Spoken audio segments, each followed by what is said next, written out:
apabila jihad itu diartikan dengan perang, tapi terlebih, maksudnya tidak relevan itu dalam konteks kalian ya sekarang damai-damai itu ya. Ya mungkin berperang ya, tapi berperang dalam artian memerangi hawa nafsu kalian, memerangi rasa malas kalian, memerangi setan, itu juga termasuk jihad fisabilillah.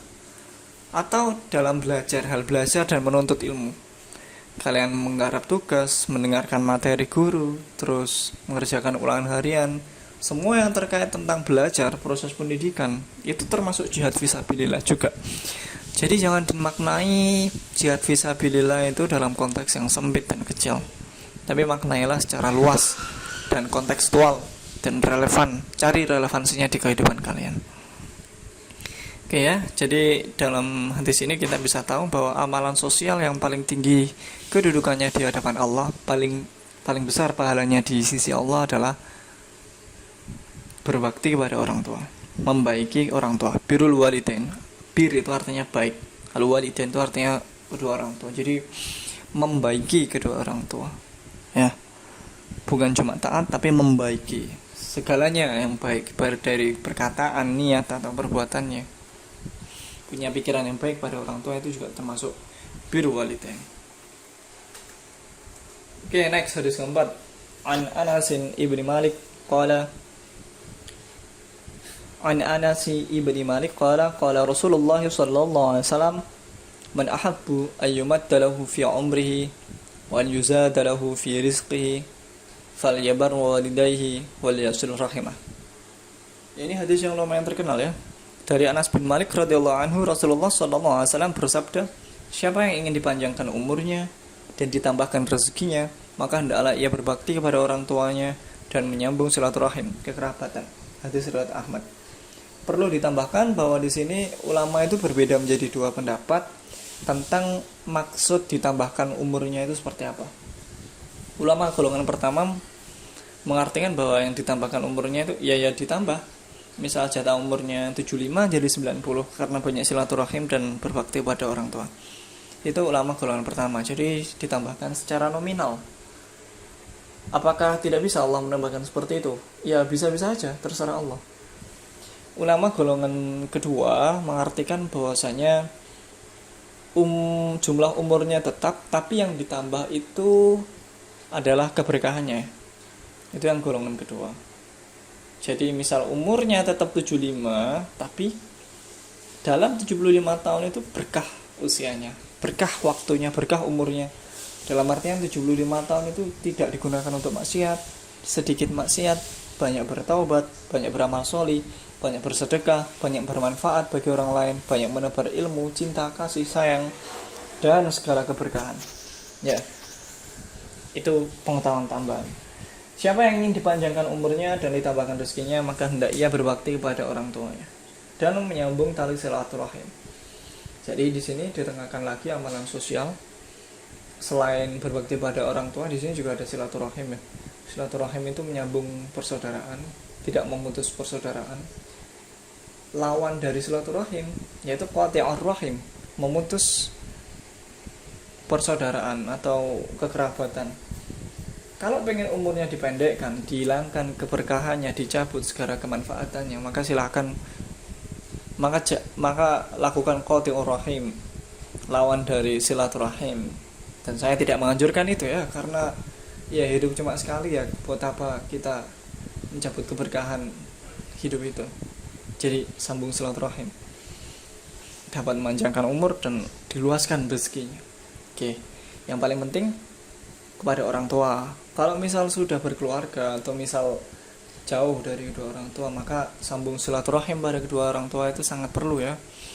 Berkunjung ke rumah orang tua walaupun jauh, menyisihkan harta untuk orang tua, mengajak anak-anaknya, keluarga barunya, istrinya ke orang tua, itu penting juga. Oke. Dan itu jangan salah, pahalanya besar. Dan jangan kalian pikir setiap rezeki yang kalian sisihkan untuk dalam kegiatan berbakti pada orang tua atau silaturahim, misal perjalanan kalian jauh dari Malang ke pulau lain, ke ke pulau lain misal, dan kalian butuh bensin, transportasi, bekal perjalanan, belum nanti nginepnya di mana dan lain-lain, itu semua uang yang kalian keluarkan itu bernilai sedekah, bukan bernilai sebagai amalan biasa saja, tapi itu bakalan diganti oleh Allah. Dan sedekah janji Allah, man jaa bil hasanati falahu asyru ajri mithliha. Jadi 10 gantinya sedekah. Jadi intinya segala materi atau apapun yang kalian keluarkan, apabila itu untuk silaturahim, terlebih untuk berbakti pada orang tua, itu pasti akan kembali, berlebih kembali. Ya, lanjut pada hadis kelima. Ridho Rabbi fi ridhal walidain wa sakhtur Rabbi fi sakhtil walidain. Kalimat lainnya adalah ridallah fi ridhal walidain wa sakhtullah fi sakhtil walidain. Artinya ini terkenal sekali ya hadisnya. Ridho Tuhan, ridhonya Allah itu tergantung ridhonya orang tua. Sebaliknya murkanya Allah, kemarahannya Allah itu tergantung kemarahan orang tua. Misalnya seperti ini.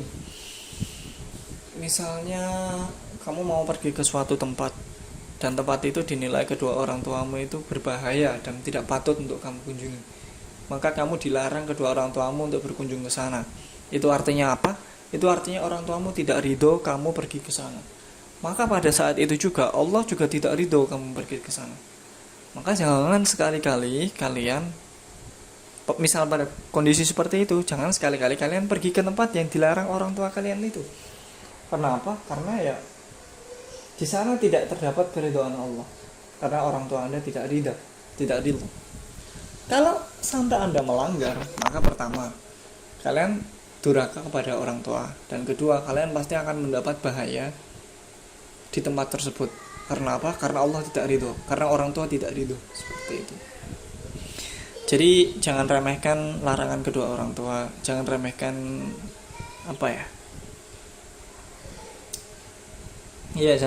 jangan remehkan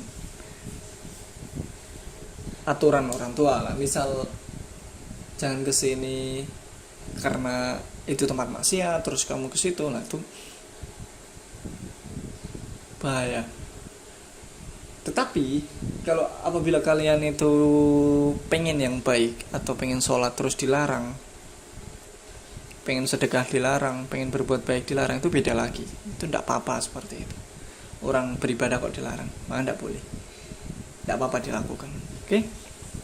Itu salah satu contohnya, case-nya. Oke, lanjut.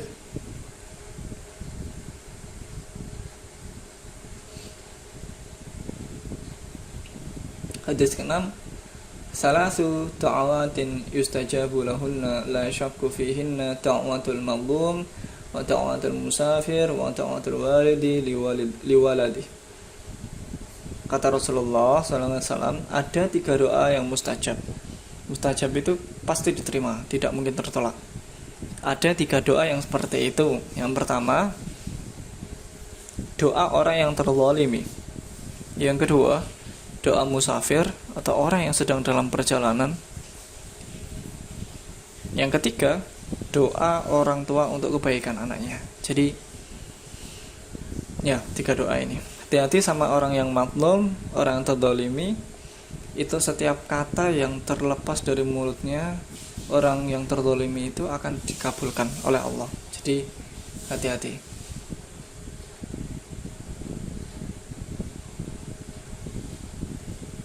Yang kedua, doa yang orang yang dalam perjalanan atau musafir itu juga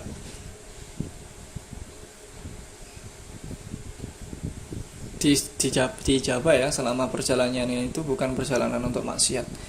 Misal perjalanan ke sekolah atau perjalanan mondok, perjalanan rekreasi, perjalanan silaturahim, perjalanan ke rumah orang tua, nenek, saudara dan lain-lain, itu musafir juga seperti itu. Doa orang musafir juga diijabah. Doa yang ketiga yang tidak mungkin untuk dielakkan adalah Allah, yaitu doa orang tua untuk kebaikan anaknya. Dalam artian luas, doa itu bisa juga perkataan orang tua ya. Jadi misal makanya jangan bikin orang tuamu marah. Kalau misal orang tuamu nyeplos, misal dasar anak apa gitu yang jelek, itu terhitung sebagai doa dan kemungkinan dikabulkan oleh Allah. Jadi hati-hati jangan sampai memantik emosi kedua orang tua. Jadi ya pinter-pinter berkomunikasi lah pada kedua orang tua, jangan sampai mantik omongan atau keceplosan yang jelek dari orang tua. Sebaliknya doa baik juga pasti dikabulkan Allah kepada untuk anaknya. Ya, jadi sering-sering minta doa. Bu mau ujian minta doa, Pak mau sekolah minta doa, cium kedua tangan orang tua, titip doa. Misal mau pergi ke SMA mana, mau ingin ke universitas mana, maka titip doa kedua orang tua. Pasti orang tua tidak akan keberatan dan dijamin oleh Allah untuk diijabah. Hadis yang terakhir adalah, ya Rasulullah, inna ummi qadimat alayya wa hiya raghibatun afa aswiluha, qala na'am swidiha. Wahai Rasulullah, ibuku datang kepadaku namun masih enggan masuk Islam, apakah saya tetap menyambung hubungan dengannya? Rasul bersabda, iya, sambunglah hubungan silaturahim dengannya. Hadis riwayat Bukhari, Muslim, Ahmad, Abu Dawud dan Ibnu Hibban. Nah, hadis ketujuh ini dalam kondisi ketika misal salah satu dari kita memiliki kedua orang tua atau salah satu orang tua yang bukan beragama Islam. Apa yang harus kita lakukan pada kondisi seperti itu? Apakah kita menjauhinya? Atau apakah kita boleh durhaka? Apakah kita tidak berbakti pada kedua orang tua? Jawabannya, kita harus tetap menyambung silaturahim dengan orang tua yang dibilang non-muslim lah. Ya. Kenapa? Karena ya terlepas dari agamanya, agama apapun itu, orang tua kita tetap membesarkan kita dengan kasih sayang, ngasih makan, minum, pakaian, tempat tinggal kepada kita dengan penuh perjuangan, dengan keringat juga penuh-penuh. Apapun agamanya, kita tetap harus hargai, apresiasi dan hormati. Nah, dengan cara apa? Menyambung tali silaturahim. Kalau diperintah, asal itu tidak melanggar syariah, misal tolong pergi ke warung ini, tolong belikan ini, tolong belikan itu, tolong ke sana, tolong ke sini. Asal itu tidak melanggar akidah dan syariat, maka kita tetap wajib berbakti, ya.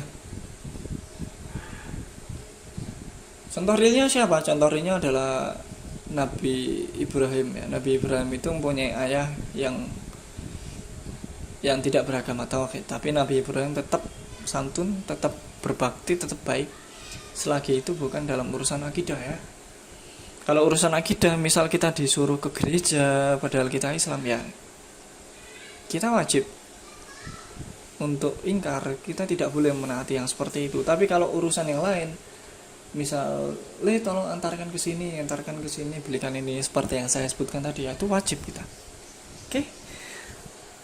Oke, jadi Bapak sudah ya video pembelajaran kali ini.